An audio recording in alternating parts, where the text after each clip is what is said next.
We start with Tom Kitchen from University of Lincoln, and who is going to talk to us about resisting constraints, enhancing subcultural communities through event hosting during and post-lockdown. The screen is yours, Tom. Thank you. Thank you. Just checking everyone can hear me okay, loud and clear. Perfect. Sorry, it's a bit boomy in here. I've had to steal a seminar room to do this presentation. I'm going to turn off my my camera as well. Just I don't know if it's my laptop or the university's internet, but usually it helps save on bandwidth. But anyway, my name's Tom Kitchen. I come from the University of Lincoln. My main role is a lecturer in events and tourism. I'm also a postgraduate research student and also an active event practitioner and cultural practitioner as well. And I'm going to look at subcultural communities and what happened during lockdown. I don't know, it'll be very much, it's part of a wider research project. So if anyone's got any kind of additions, any comments after the presentation, it'd be really much appreciated, just so I can use that material to help expand on my findings. So it does form part of ongoing research, and it's also a reaction to a point of focus which was stated within the early promotion material for this conference, and that was, how did COVID-19 restrictions affect the intrinsic power of live events to generate a sense of community and enable shared experiences? Towards the latter part of the presentation, I will also address the wider questions around whether COVID-19 has killed the live event. But essentially the premise of this presentation is to express how, regardless of circumstance and constraints, we will always find a way through the medium events, most importantly, to connect and share experiences. So to help advance this argument today, I'm going to be using the case study of Barefoot. Now, Barefoot's a local Lincoln-based subcultural collective. Now, this collective is made up of vinyl-loving music connoisseurs who throughout the COVID-19 lockdown were very essential in Lincoln in the growth and maintenance of subculture community through shared online experiences. Oops. Now, just quickly to set the scene, if anyone's seen the Getz book, you'll notice this comes from there, but it was something I rediscovered, and then it was very kind of relevant to this presentation. But Russian social thinker Mikhail Bakhtin made note of how, within the Soviet Union circumstance of the 20th century, carnivals and other traditional forms of celebration, both sacred and secular, were able to survive despite the many attempts from the ruling party to suppress them. He implied that the desire to rejoice regardless of environmental circumstance was a fundamental condition of human life. So the reason for introducing Bakhtin's perspective is that a similar reactionary situation towards celebration, I believe, manifested due to the pandemic. And to cope, many of us devised ways and means to get through and get together and celebrate despite stringent restrictions.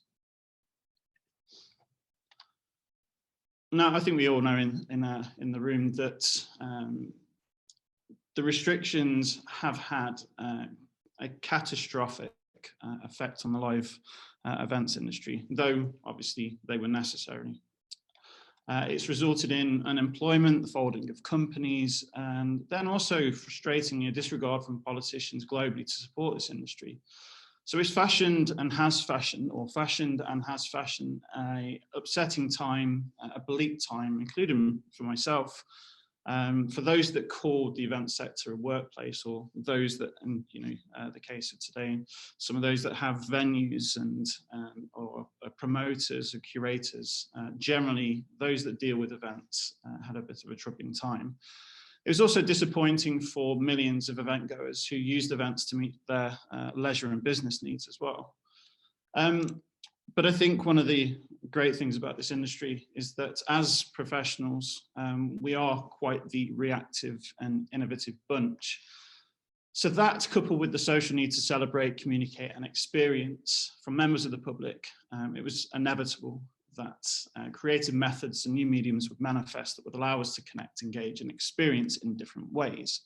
So obviously Zoom, which we're using today, Teams, Google Hangouts, live streaming, FaceTimes, etc., became very much commonplace features across the pandemic, which allowed us to maintain connectivity with our friends.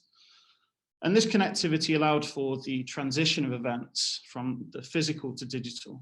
So business events, conferencing, music, comedy, hallmark events, other types were redefined for digital consumption. So we became fixed to our computer screens and entertained by unassuming celebrities in some circumstances. Gok Wan, Sophie Ellis-Bextor, good examples of those that used lockdown and live streaming to entertain us. We also did, I think everyone got fed up of family quiz nights that we were engaging with. We may have kind of tuned into Joe Wicks on YouTube to help us with our activity. But then there was some of us that actually danced our weekends away to local DJ collectives who were live streaming an array of much welcome music, which brings me on to subculture in Lincoln. Now, across the city of Lincoln, there is a very deep-rooted subculture community that celebrates an array of prominent genres. So this could include, and does include, soul, northern soul, reggae, ska, Manchester, traditional R&B, disco and dance. This is very much intertwined into the cultural fabric of the city. You wouldn't necessarily expect that if anyone knows about Lincoln, that there would be such a strong underbelly of subculture. But unlike typical music listening and I guess fandom of music types, these styles are loved and consumed, as I mentioned, by connoisseurs, also serial record collectors. And as such, there are a variety of different dedicated and specialist nights and collectives that makes up this vibrant subculture community in Lincoln.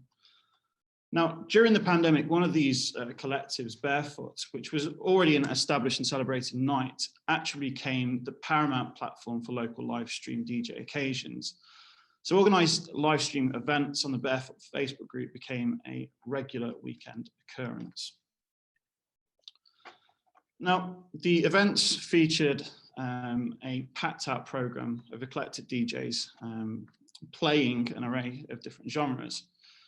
But what made Barefoot online very interesting for me compared to other virtual events was that Barefoot Live streamed events maintained a very important link back to their pre-pandemic model. And this was the upkeep of their values.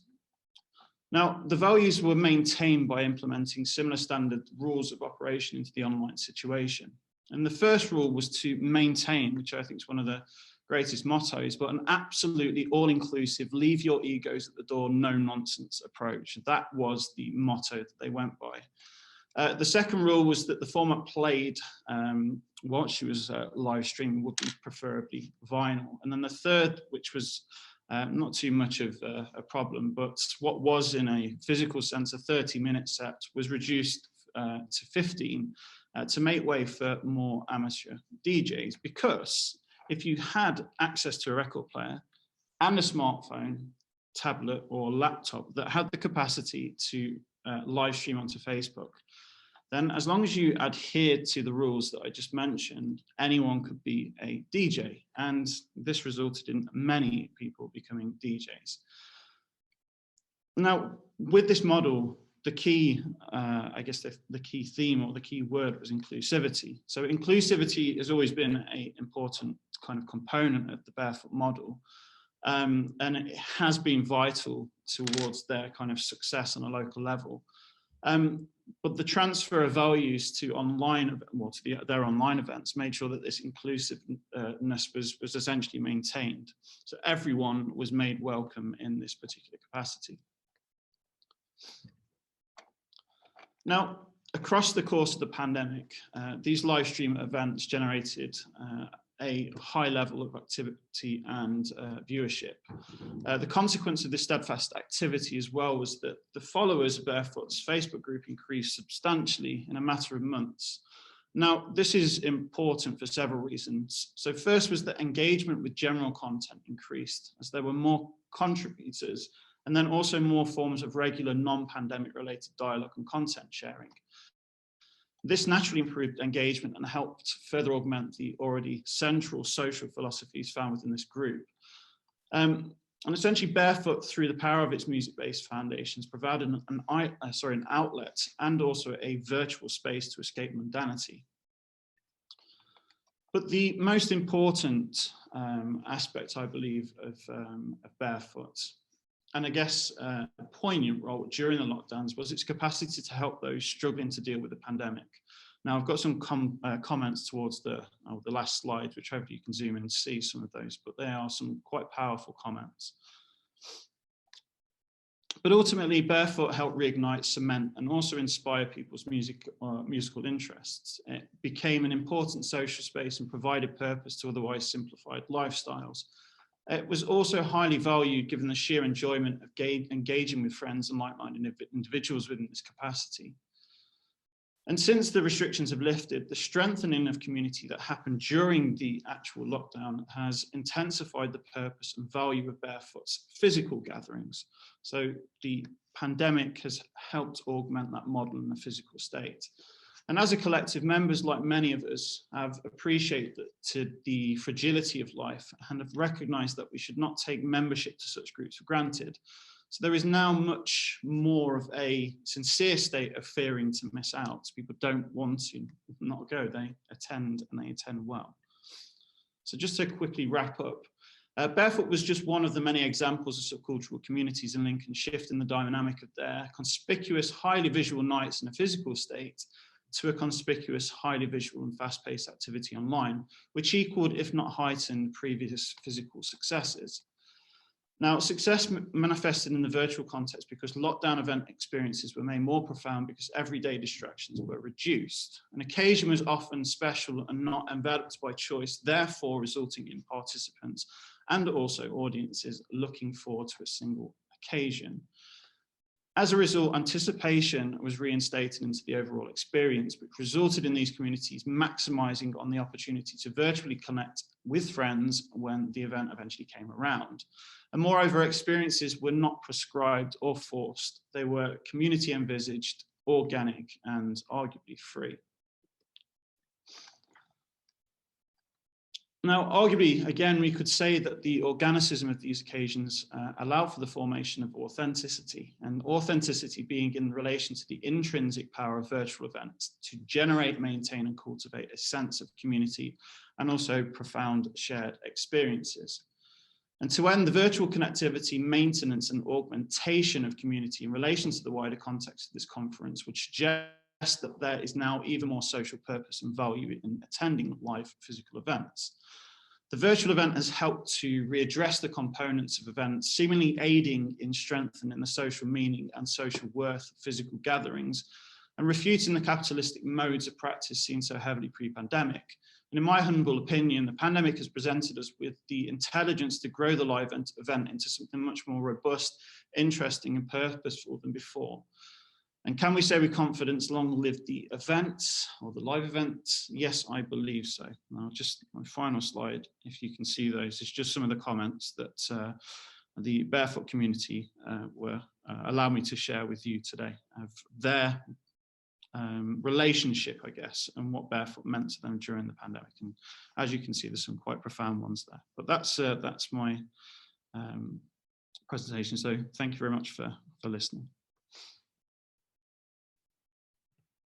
Thank you, Tom. Wonderful presentation. Yeah, why don't we proceed with the Q&A right after this presentation so that we won't forget what we saw. I can start with a question I had while reading your abstract and while listening to you.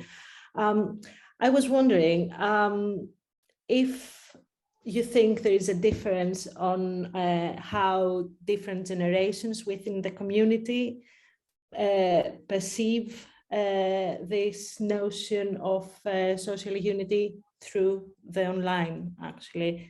I mean, was this working for all members of the community, or was it addressed to more specific age groups? And that's a good question. I mean, the collective is probably only about, well, before the pandemic it was about 1,500. Most members to that group are probably between, I'd say, 40 and 60. So an older group, and they're all kind of they're just sustaining some of the things that they enjoyed when they was a kid. But as these kind of these events grew, so did the people that were interacting with them. So there was then kind of the underpinning of a younger audience that were allowed to kind of play stuff that they enjoyed, as long as they had it on vinyl. That was the main thing, and they could kind of they could live stream it. But then you started to kind of see a development from actually outside of this initial community for people that had never heard of Barefoot. And you'll see in the comments, we had at the end of it, kind of a global audience, basically. We had DJs and performers that were, I mean, Malaysia, Italy, France.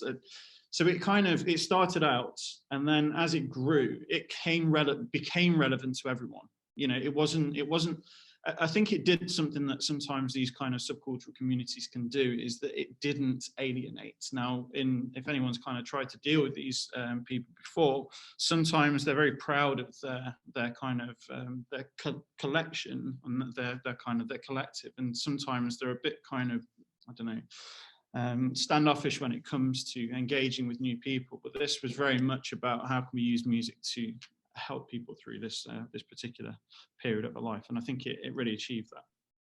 I hope that answered the question. Yes, thank you. I see Sarah has her hand raised. Yes,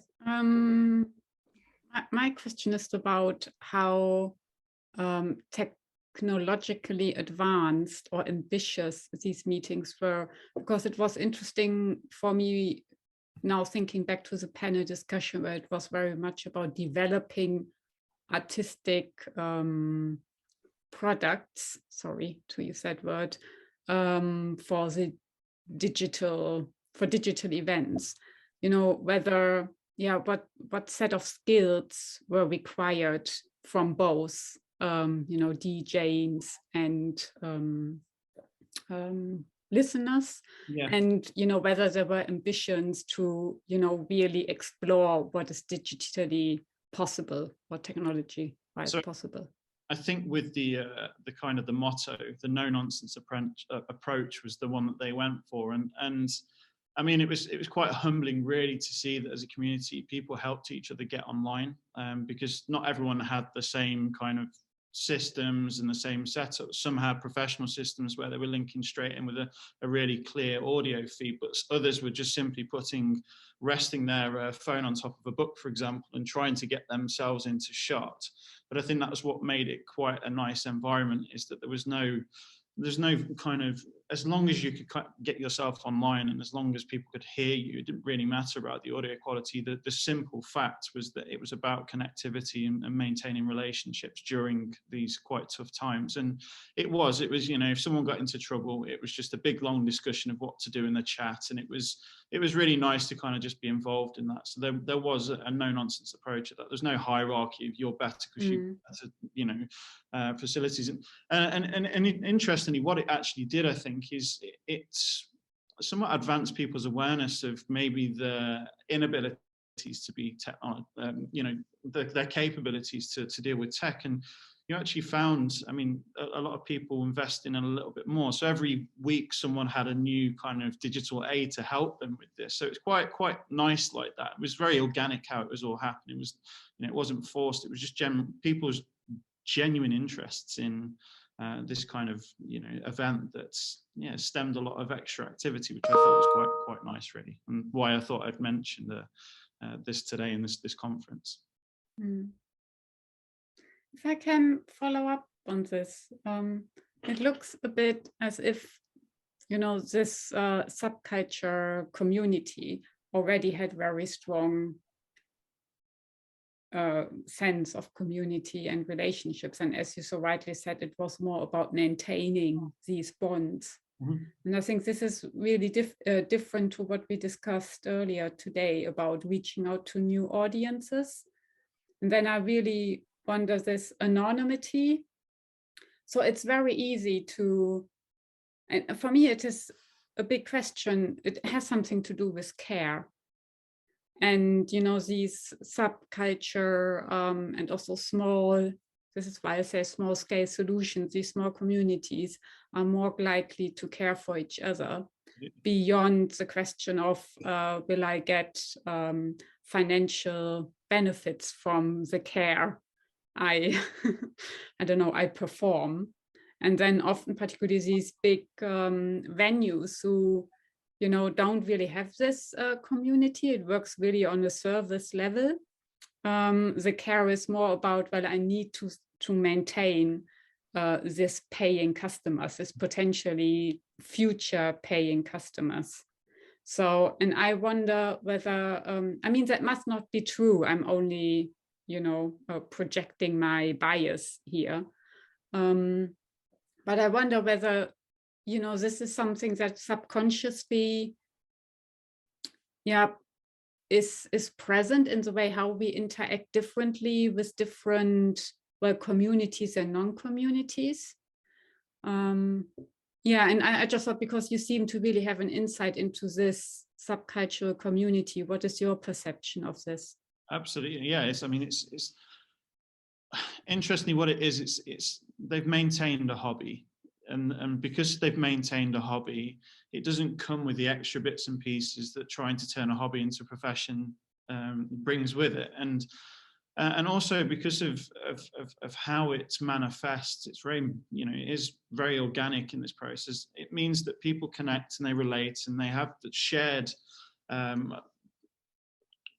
guess, shared responsibilities in some circumstance to look after each other. And because there's no particular hierarchy, there was no particular leader apart from the ones that were organising, but everyone played a part in maintaining that kind of that event essentially. But more so, the narrative that existed all the way through the events. Remember, were kind of at the top of what was quite a persistent dialogue of information on social media accounts. And you know, you had things like ad lib sets or people posting that wasn't feeling too great, and people were there for them. You know, the viewership and also kind of the comments and the posts are amazing. I mean, I was looking back through the group just to kind of see what was going on, and it was a really, you know, it was a special time in a way, because we kind of lose.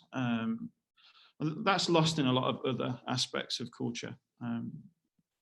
That way to share and really understand why people are doing things for. And yeah, that's why I wanted to kind of raise this today, because I think it's arguably, if there's anything that I can share, it's just the fact that we need to look at the models and look at about our approaches. And I just think that the social and events is fundamental. We really need to address that more than anything that we're doing. You know, if we're looking at technology, it needs to be underpinning the social aspect. We can't, you know, there's so much with technology trying to make humans redundant, and that reduces the capacity to be social when there's less of us that are involved in that. So if there's anything that I can kind of share today, is very much that, you know, we need to care more, we need to socialize, and we need to understand the purpose of why we're doing all these bits and pieces. Because if you get that, then you get the effect what hopefully Barefoot has, and other communities in Lincoln, which is great. And now, just to let you know, we're bringing all of these communities together. So it kind of relates to a topic that was mentioned earlier about the governance and bureaucracy and issues with kind of arts council and councils. But we've actually set up an alternative council called the Lincoln Cultural Collective, and it's just a group of us very much with the shared passions of culture and cultural activity, just bringing the voice together. The intent is just to kind of understand who, what, and where things are happening in the city, and to somewhat, I guess, aid in future, you know, circumstances of becoming the consultant when things are happening in the city. And yeah, just being, again, a little bit more of a bottom-up, an organic way of promoting culture in the city of Lincoln, that is, anyway. Fantastic. Thank you. No problem. Thank you very much. I can see Lindsay's hand raised. Lindsay, would you like to ask something?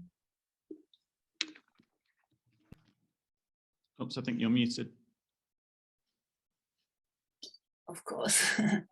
Yeah, just carrying on what Sarah was asking about, and then what you were expanding there and thinking about the morning session, like how different it is when you're creating with a set of people who are like your peers. It's not like you're, you know, some kind of conception of some kind of creative, slightly, I don't know, is it a bit condescending or something, like putting on things for other people. It's like if you're embedded in that community of people, if they are your peers, and the integrity of that. So if you start out, like you were saying, you've got these values and then they carried on online. And there's two things in North Wales like that. There's the Oscilloscope, which is an experimental music night, which is just amazing. Very, very similar, I'd say. And I think a very similar thing happened. And also then there's another network just started now called Cnoi, where artists are getting together to support each other.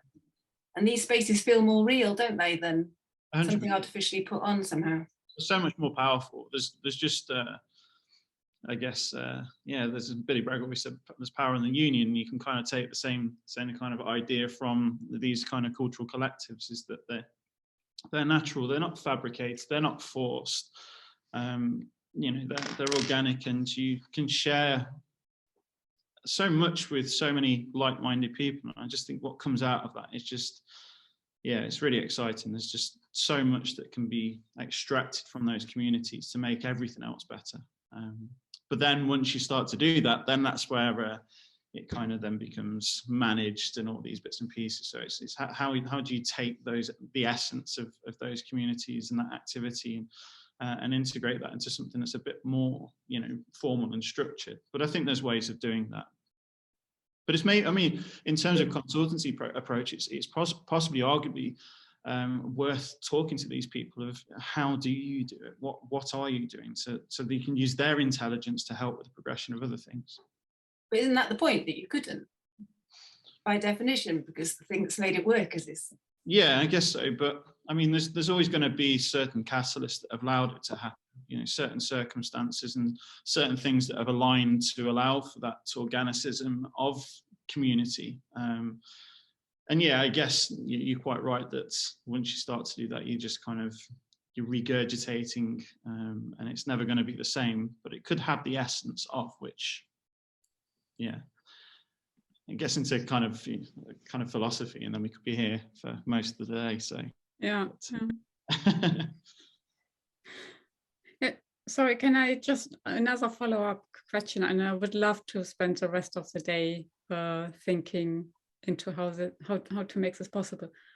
The first comment is, it is true, I agree, it feels cheap when you suddenly need to perform what you're doing to make it visible to then receive funding. So I was wondering, particularly your Lincoln Cultural Collective, is that working on mutual aid organization structures, or does it work by funding? I mean, we've never actually really discussed funding as really being a thing. You know, we see that in the first instance, because it's quite new, that it's just important to understand who's doing, you know, who's involved in cultural activity in the city, and then see what happens. But interestingly, just out of nowhere, we ended up getting someone that's going to invest. We didn't call for that at all, but someone was just, they liked the idea of what we were doing, and therefore they came to us, which I think was quite a good thing. And what that funding is going to help with is the creation of a fanzine, which would be quite exciting. And all of the members of the community, we've got 80, we've been going for just over 2 weeks, and we've got 80 members to it. And the fanzine will be, everyone will have a chance to contribute. So if they're doing something, a project in the city, they can write about that. That gets distributed amongst all of the members, and then we're going to have, hopefully get them into shops and just put them on kind of any sort of racking. But yeah, I think it's to kind of get funding without asking for funding is quite a nice thing. So, but I don't think there'll be any real intent to try and use that model purposely to generate funding, unless the time comes for it. I mean, we was talking about the educational and also career capacity that we could use the LCC in, which may need some sort of funding to help us do that, just to pay for people's times. But in the at the moment, it's I'm leading on it until it gets to a point, and then I'll back out, because it needs equal. Yeah, I guess it needs people to contribute it at an equal capacity, I think, for it to work. But I mean, it's in its infancy. It's very much kind of a model that might work or might not work, but that's the exciting thing about doing it, to see where it goes. So Fantastic. Thank you very much. I see now at the chat, Wanda is saying something about making it into a model, extracting the essence may lose what you are trying to save. The singularity of the people involved might be what makes it what it is and gives it its integrity. Yeah, no doubt about that, 100%. But there is a lot that can be taken from how these groups form and how they function. And I think if we can take the essence of, I'm not saying try to reproduce it, but the essence of, then there's a chance that we could apply that to things that are more structured. I just think social is so important now coming out of the pandemic that you know, we need to look at what's happened and to kind of move forward in certain circumstances. But yeah, 100%, we're never going to be able to recreate that. It never will be. You know, that's organic. It's specific. It's individual. But we can at least take parts and components to try and apply those to other things that we're doing. So